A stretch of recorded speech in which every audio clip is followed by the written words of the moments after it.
સુખદેવજી મહારાજ તો એવા જ્ઞાની છે, ત્રિકાળદર્શી છે, એને તો ખબર છે આ નંદ યશોદાનો લાલો નથી, આ તો માં દેવકી ને પિતા વસુદેવ નંદન છે. આ નંદ યશોદાનો લાલો નથી, આ તો દેવકી નંદન છે, દેવકીનો દીકરો છે. અને અહીંયા એમ કેમ કીધું નંદસ્ત્વાત્મજ, આ તો વસુદેવના પુત્ર છે. નંદસ્ત્વાત્મજ ઉત્પન્ને, ચલો નંદ બાબાને જાણ નથી, ગોકુળ ગામને જાણ નથી, પણ સુખદેવજી મહારાજને વ્યાસજી જે આ કથા લખી રહ્યા છે, ગાઈ રહ્યા છે, એને તો ખબર છે કે આ નંદ બાબાનો દીકરો નથી.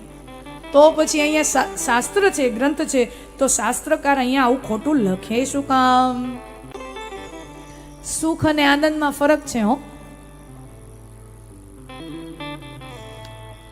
આપણે બધા સુખી થવા માટે મથીએ છીએ, પણ સુખી થવાની મથામણમાં આપણે આનંદની ક્ષણો ખોઈ બેસીએ છીએ. સલાહ તો છે ને મારે તમારે જીવનમાં કોઈને કોઈની લેવી જ પડે. અહીંયા બેઠેલો કોઈ વ્યક્તિ એવો દાવો ન કરી શકે કે આપણે જીવનમાં કોઈની સલાહ લેવાની જરૂર નથી. હો, આપણને બુદ્ધિ ઘણી આપી છે ભગવાને, અને બુદ્ધિ એક એવી મજાની વસ્તુ છે. હા, દુનિયામાં એક જ એવી વસ્તુ છે કે મારી પાસે ઓછી છે ને એવું કોઈ માને નહીં. દુનિયામાં બીજામાં બધી વસ્તુ, જમીન 100 વીઘાનો ધણી હોય તો એમ કે 100 જ વીઘા છે. 100 વીઘાનો ધણી હોય, માલિક હોય જમીન, તો એમ કે 100 જ વીઘા છે, હજી થોડીક વાત. 2 બંગલા હોય ને એને તમે પૂછો ને તો એને એમ થાય કે હજી 4 હોવા જોઈએ. 2 ગાડી હોય ને એને એમ થાય 4 હોય. 4 હોય પછી ઇનોવા હોય તો એને મર્સિડીઝના ભરકા જાગે. બધું એને ઓછું લાગે. દુનિયામાં બુદ્ધિ જ એક એવી વસ્તુ છે જે કોઈ એવું માને નહીં કે આપણી પાસે ઓછી છે. બધાને ઘણી જ લાગે, આપણી પાસે ઘણી છે, આપણી પાસે ઘણી છે. આ એક જ એવી વસ્તુ છે દુનિયામાં, કોઈ ન માને આપણી ઓછી. બધાને એમ થાય આપણી પાસે ઘણી છે.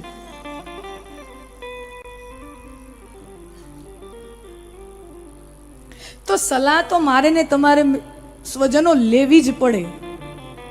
અહીંયાથી કોઈ વ્યક્તિ એવો દાવો ન કરી શકે કે આપણે જીવનમાં કોઈ વાર ક્યારેય સલાહ લેવાની જરૂર જ નથી. સલાહ તો લેવી જ પડે, પણ એવા સમયે આપણે કોની સલાહ લઈએ છીએ એના ઉપર આખા આપણા જીવનનો નિર્ધાર રહેતો હોય છે. હા, કોક અવળો માણા ભટકાય, અવળી સલાહ આપે તો કરોડપતિને રોડપતિ થતા વાર નથી લાગતી, અને કોક સાચો માણસ સારી સલાહ આપે અને સાચો માણસ વ્યવસ્થિત રસ્તો બતાવે તો રોડપતિને કરોડપતિ થતાય વાર નથી લાગતી.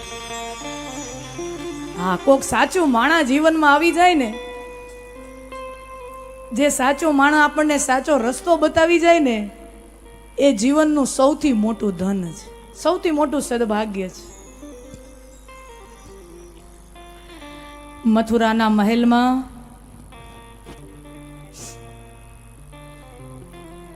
માં દેવકીના 8મા બાળકને મારવાના કાવતરા ઘડાઈ ચૂક્યા છે.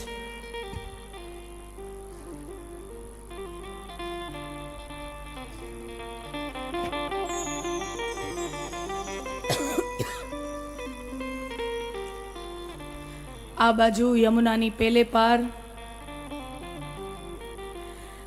મથુરાના મહેલમાં જે બાળકને મારવાના કાવતરા ઘડાણા, એ જ બાળક ગોકુળની મધ્યમાં નંદ બાબાના આંગણે જ્યારે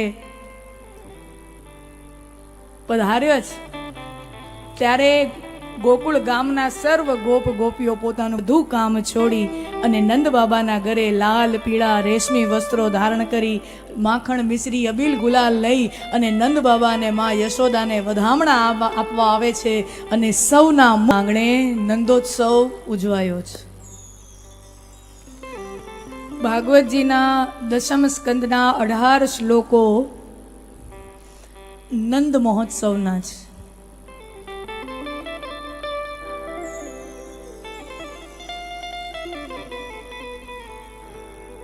વ્યાસજી આ ભાગવત ગ્રંથના માધ્યમથી જે આનંદનો અનુભવ જીવને કરાવવા માગે છે, એ આનંદને શાબ્દિક રૂપે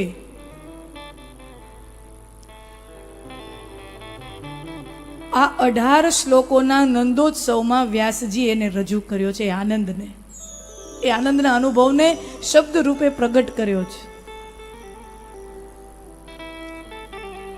શ્રી સુખદેવજી ઉવાચ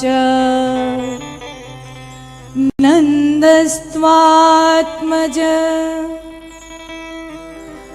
ઉત્પન્ને જાતાલાદો મહામનઃ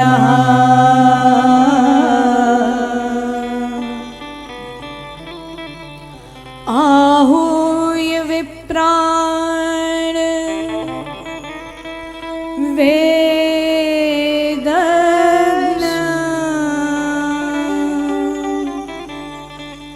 स्नातशुचिरलङ्कृतः स्नातशुचिरलङ्कृतः नंदस्त्वात्मज उत्पन्ने जाताह्लादो महामनः आहूय विप्रान वेदज्ञ स्नातशुचिरलंकृतः.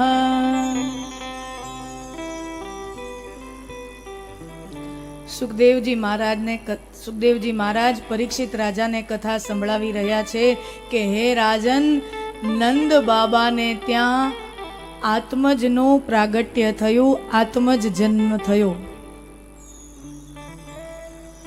નંદસ્ત્વાત્મજ, નંદને ત્યાં આત્મજનું પ્રાગટ્ય થયું. આત્મજનો રૂઢિગત અર્થ સંસ્કૃતમાં થાય છે દીકરો, પુત્ર. સંસ્કૃતનો ટેકનિકલ ગ્રામર પ્રમાણે સંસ્કૃતમાં આત્મજ શબ્દનો અર્થ થાય છે પુત્ર.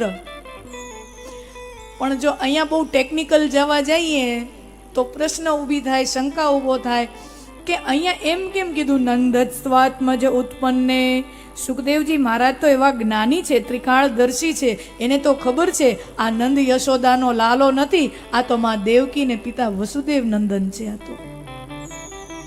આ નંદ યશોદાનો લાલો નથી, આ તો દેવકી નંદન છે, દેવકીનો દીકરો છે. અને અહીંયા એમ કેમ કીધું નંદસ્ત્વાત્મજ? આ તો વસુદેવના પુત્ર છે. નંદસ્ત્વાત્મજ ઉત્પન્ને. ચલો, નંદ બાબાને જાણ નથી, ગોકુળ ગામને જાણ નથી, પણ સુખદેવજી મહારાજને વ્યાસજી જે આ કથા લખી રહ્યા છે, ગાઈ રહ્યા છે, એને તો ખબર છે કે આ નંદ બાબાનો દીકરો નથી. તો પછી અહીંયા શાસ્ત્ર છે, ગ્રંથ છે, તો શાસ્ત્રકાર અહીંયા આવું ખોટું લખે શું કામ? શાસ્ત્રકાર આવું અસત્ય કેમ લખે? શાસ્ત્રકારે કોઈ અસત્ય ભાષણ નથી કર્યું. શાસ્ત્રકાર કહે છે નંદસ્ત્વાત્મજ ઉત્પન્ને. આત્મજ શબ્દનો રૂઢિગત પ્રયોગ જો કરવા જઈએ તો એનો એક અર્થ થાય પુત્ર, પણ એનો જો તાત્વિક અર્થ કરવામાં આવે તો આત્મજ એટલે આત્મામાં જે પ્રગટે છે તે પરબ્રહ્મ પરમાત્મા. આત્મામાં જે પ્રગટે છે તે પરબ્રહ્મ પરમાત્મા. નંદ બાબાને ત્યાં પરમાત્મા આવ્યા છે. નંદ બાબાને ત્યાં પરબ્રહ્મ પરમાત્મા ચિદાનંદ સ્વરૂપ પરબ્રહ્મ પરમાત્મા આવ્યા છે. અને પરમાત્મા જ્યારે આવે ત્યારે એક જ અનુભવ થાય, જાતાહલાદો એટલે એક જ અનુભવ થાય, અને એ છે આનંદ. ભગવાનનું જ્યાં આગમન થાય, ભગવાન જ્યાં પધારે ત્યાં એક જ અનુભવ થાય, એ છે આનંદ. સુખ અને આનંદમાં ફરક છે. આપણે બધા સુખી થવા માટે મથીએ છીએ, પણ સુખી થવાની મથામણમાં આપણે આનંદની ક્ષણો ખોઈ બેસીએ છીએ. સુખ અને આનંદમાં ફરક છે.